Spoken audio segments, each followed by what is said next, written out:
Yo, what's up? It's the Purple Yeti. He is back on a Tuesday. I have my ridiculous moniker, Purple Yeti. Sporting my K-State shirt, as always. And this morning, I got some tasty coffee. Oh, one more. You might be wondering, hey, it's New Year's, you're hungover. No. Sick. Yeah, alright. First night that I hadn't gone out on New Year's Eve, I actually catch a cold. Anyway, that's alright. It's New Year's Day, it's Bowl Day, it's the one day of the year that we all sit down and celebrate a real New Year by watching a lot of decent matchups in college football. We got about 6 games on the slate today, and there were some games that happened yesterday. It was a good 24 hours of football, really. It's no Saturday in football, though. But things happened, and things are about to happen. Oh, so let's talk about what happened. TCU choked. That's the first thing that came to mind. That was way back in Saturday. And they lost to Michigan State. Really, because it's kind of crumbled in the second half. And now you see that Randy Shannon, the running backs coach for TCU, went to Arkansas to be running backs coach. I guess a couple other coaches are leaving. I don't know if it's because of the record or whether or what have you, or it's just the ebb and flow of the coaching carousel. But yeah, I watched that game and it was it went from here to right in the second half. So, but you know, to kind of counteract that, down, up. Texas came back and beat Oregon State, which I don't think anybody picked. So that's awesome. It keeps Mac Brown's job alive, which is I'm always for as a K-State fan. And David Ash looks like he's turning into a real quarterback, or at least that's what the hype will be next year again. Yeah, I guess Case McCoy was, I don't know if he was involved, but he was around the whole off football field sexual assault drama thing. I don't think he was like part of that, but the curfew or whatever, I don't know. It doesn't look good for him. So look for David Ash to be the guy next year until it gets overthought and things crumble again. So that's that. Texas Tech took care of Minnesota. That was supposed to be a 2-touchdown game, but they only won by 3. That's fine. I'll take a win. Baylor whipped up on UCLA in the Belt Bowl. That made me happy.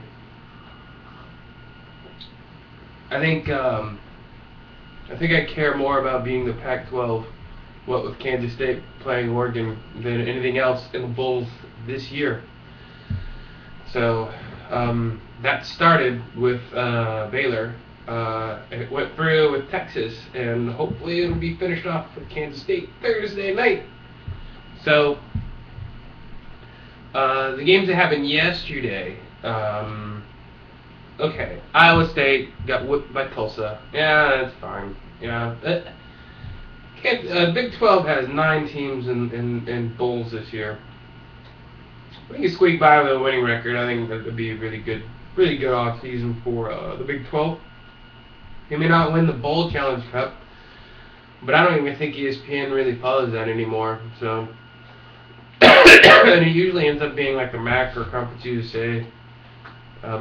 Because only the really good teams go there anyway, and the AQ conferences kind of underestimate them, and that's just the perfect receipt for a victory.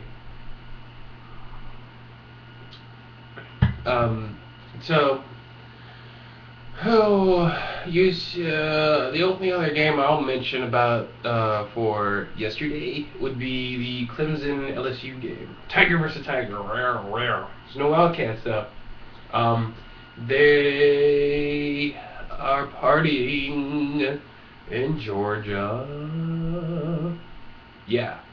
Clemson beat LSU on a last-second field goal. Made my day. Lame as it is for me, I saw it in the gym. It's probably why I got a cold.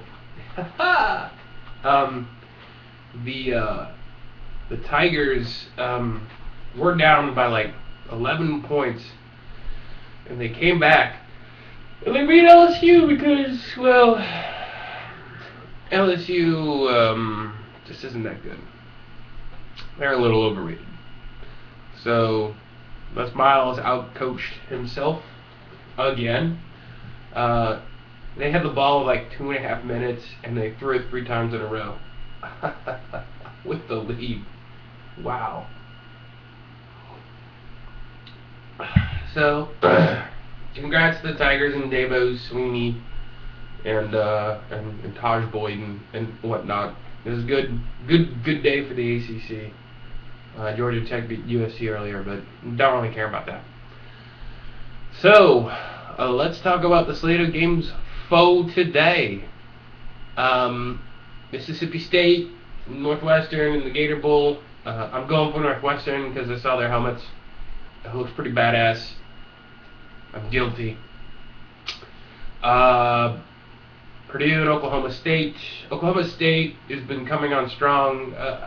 Not as strong as what Baylor did toward the end of the season, but I think they're going to be a little bit underestimated rolling into this one. I'm picking them, of course. Georgia, Nebraska in the Capital One Bowl. Man, you know, this is going to be an interesting matchup. Will Georgia be let down? Will Georgia be Georgia finally this year? And will Nebraska show up for a big game? I mean, just what happened to Nebraska in the Big Ten championship game. I mean, you kind of wonder if they're going to lay down again. But I don't know. The way that they chew gum and pee in their pants up there, Bo Pelini, you gotta think they're gonna come out a little bit angrier, a little bit more, pissed off. No pun intended, Bo. Sorry. So, yeah, they're gonna make it competitive. I don't think they'll win though. I think Georgia will get this one for some weird reason. Outback Bowl, South Carolina, Michigan. Man, I'm torn. Big Ten versus SEC. I mean, I could really care less. In this instance, I think I will be going for the Big Ten. Just because it's Denard Robinson's last game, and he's choked well enough against Notre Dame earlier this year that I feel like I owe my rooting chip one. I owe one of my rooting chips for them. So, and Denard will be in the backfield instead of throwing. So, I'm going to be looking for some crazy offensive formations. I think that'll be very interesting. So, look for that. And I don't know, the old ball coach, they kind of crumbled toward the end of this year too. So it's like, will they come back motivated? I don't know. So I can go Michigan on that one. The Rose Bowl, or as I like to call it, the most boring game of the day, Wisconsin and Stanford. I really don't care who wins. It sucks that it's the only game that's going on at the time because I wouldn't be able to flip back between something else. I guess I'll just pick Stanford. As much as I hate the Pac-12, Wisconsin doesn't look like they have anything. I mean, are the kids going to play up for Barry Alvarez? Maybe. I mean, the team captains called Alvarez and asked him to coach. So, will they play inspired ball? I mean, I'd hope so. But, I mean, it's still Wisconsin. They lost the coach. It was just a shock. I don't know. Stanford seems a little bit more professional, and it seems like they could have their shit together. Ooh, cuss word. More than Wisconsin would come into this game. So I'll go Stanford on this one. And then finally the game of the day. Okay, not really. If I were to pick a game of the day, it'd probably be, wow, South Carolina and Michigan. Yeah, all the other games are kind of weak. But Northern Illinois, well, I'll give it the game of the day, as long as it's competitive. Northern Illinois is taking on Florida State in the Orange Bowl. Everyone's drinking some Haterade. Well, I'm going to take a sip of coffee. For NIU, and I think they're going to play pretty good. Florida State is Florida State. People keep telling us that they're back, but they're never really back. They'll just be Florida State. So I'm going to have to go. I'm going to root on Northern Illinois just because the underdog. Nice to see a team that nobody likes get in there and start causing some trouble. Hopefully Kansas State will do that Thursday in the Fiesta Bowl. Previewing games. I'm not going to preview the K-State game. I might talk about it this weekend, but everybody is pouring the love on Oregon and forgetting Kansas State, and that's the perfect position for the Wildcats. They've been that way all year, and the only time that they've really choked is when they were number one in the country. So there needs to be some kind of magical rating system where somehow Kansas State goes undefeated for the year and then gets to be either number two at the end of the season. And that's how they will go undefeated, is if they just never actually get to the top of the mountain until the very last whistle has been blown. That's coming up. There's a Louisville in Florida, the Sugar Bowl tomorrow night. That should be an interesting game. Go Louisville. That's all I got to say. Go Cards! Or roll Cards! Or whatever. So, this weekend, there's a couple other dark match games. If you ever watch professional wrestling, you'll understand that they don't stack two massive games next to each other. They'll have matches next to each other. They'll have, a pretty exciting big match, and then they'll kind of quiet things down with like a weak, kind of not very important match, and then they'll come back up and have the main event. That's because people can't handle that kind of emotion too close to each other. You got to recover and have your emotion replenished for the last big thing. It's the flow. It's kind of like a mixtape. It's like wrestling mixtape with the scheduling here. So you got the Cotton Bowl Friday with A&M and Oklahoma. That's actually probably right up there with Oregon Kansas State in the national championship game. I'm going to be excited to watch that guy. But after that, it kind of drops off. Actually, it really drops off with Pittsburgh and Ole Miss in the Compass Bowl and Kent State and Arkansas State and the GoDaddy.com Bowl. It's like, why are these guys playing late? It's because you wanna suck all that energy that was wasted and replenish it, but still have like a game. Still, keep the show going and replenish. So that's why you see that. And the national championship game is Monday. You'll probably see me talk about that later on this week.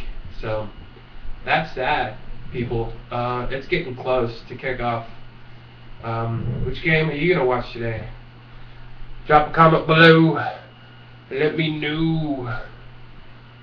So I will probably start out with the Heart of Dallas Bowl. Go Pokes. Yeah, I did guns up with the Pokes because Cowboys have guns. Red Raiders. Just want to let you know that. Anyway.